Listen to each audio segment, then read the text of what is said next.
in early November 2025.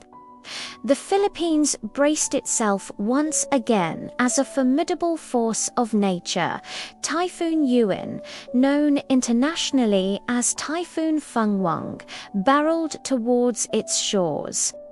This powerful storm carved a path of destruction across the island of Luzon, leaving a trail of immediate and long-term challenges for countless communities, vital infrastructure, and the very livelihoods of the Filipino people.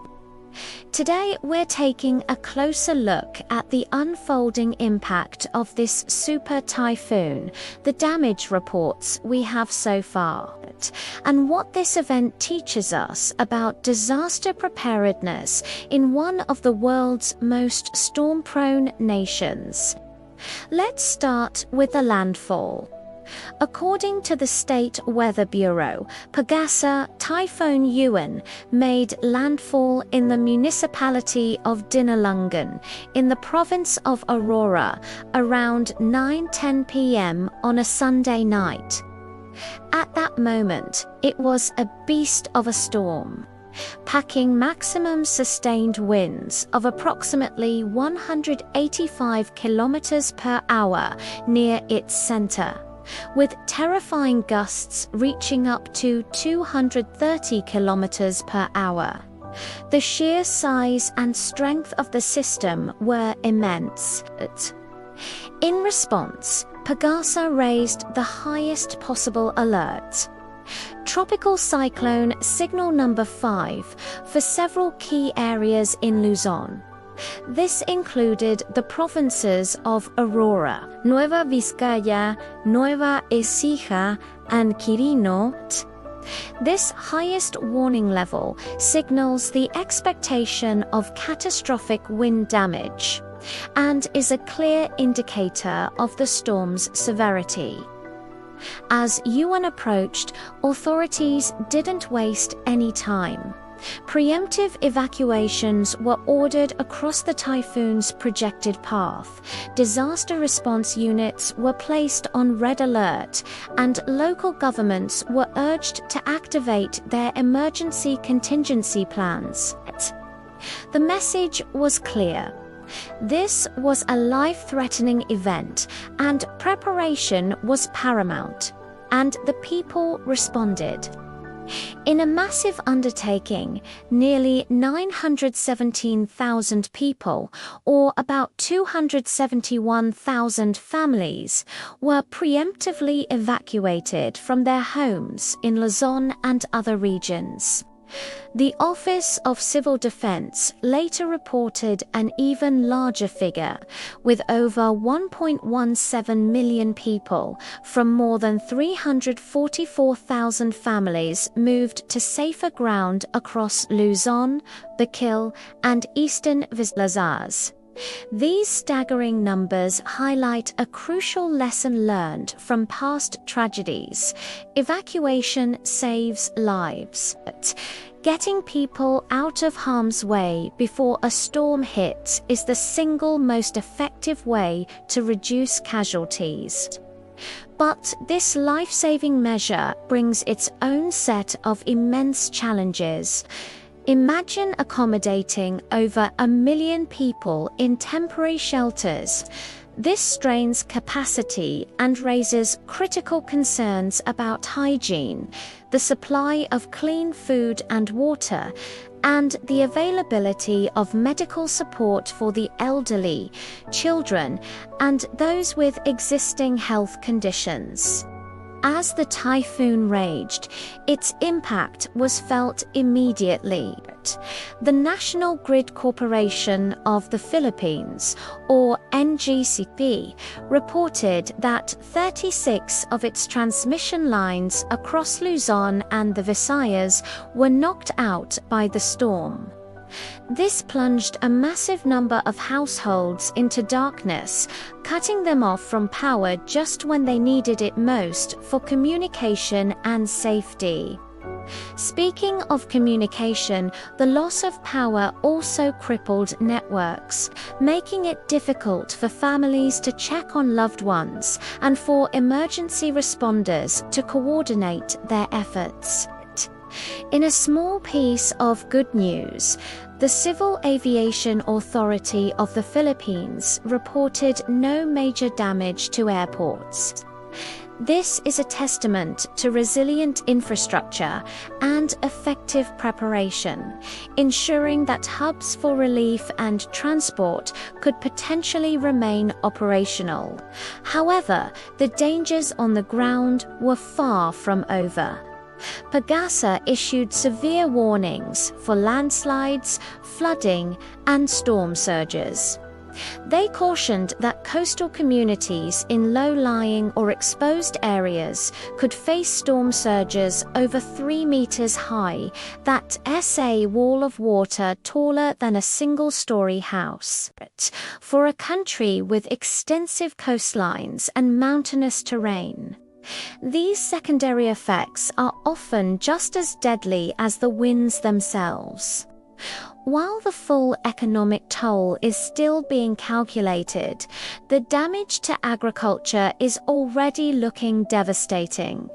Anecdotal reports and images shared on social media painted a grim picture, with some farmers in Nueva Ecija, one of the country's primary agricultural regions, saying their vegetable crops were completely wiped out.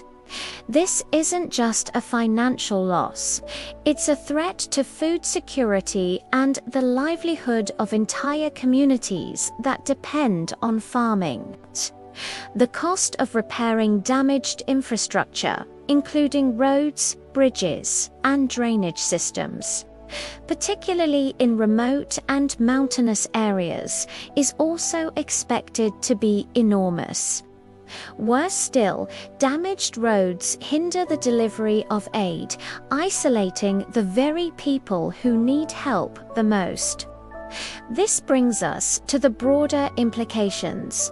The geography of Luzon makes it incredibly vulnerable. Its mountainous interior increases the risk of rainfall-induced landslides, while its long coastlines are exposed to destructive storm surges. The fact that over 8,000 barangays or villages were identified as being susceptible to floods and landslides from this single typhoon underscores just how systemic this risk is. Now, it's important to acknowledge the commendable preparatory actions that were taken. Red alerts were issued early, evacuations were mobilized on a massive scale, and resources were possessioned. In Quirino Province, for example, the local government instructed the declogging of canals and had heavy equipment on standby before the storm even arrived. These proactive measures undoubtedly saved many lives. Yet, even with this level of preparation, the sheer speed and intensity of Typhoon Uwan pushed the system to its limits. The widespread power outages, communication disruptions, and dangerous conditions experienced by so many highlight a critical point. Preparedness before a storm is only half the battle. We also need resilience during the storm and a robust capacity for recovery afterwards, and that recovery will be a long and arduous process. Restoring power lines, clearing roads blocked by debris and landslides, and repairing or rebuilding homes will require significant time, resources, and manpower. The economic recovery will be even more challenging for the farmers whose crops were destroyed and the fisherfolk whose boats and gear were lost. The impact will be felt for months, if not years, to come. We also cannot forget the psychological and health impacts. The trauma of surviving a terrifying storm and being displaced from one's home leaves deep emotional scars. Evacuees face the ongoing stress of living in crowded shelters, along with the heightened risk of waterborne diseases and other health hazards. Finally, we must view Typhoon Uwan within the larger context of our changing climate.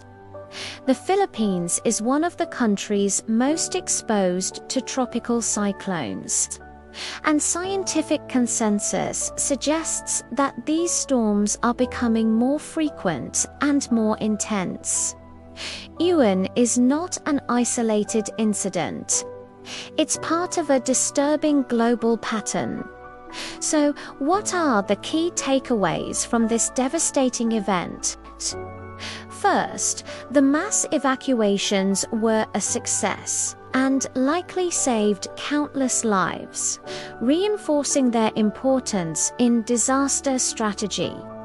Second, while some infrastructure like airports showed resilience, the power grid remains highly vulnerable, crippling communities when it fails.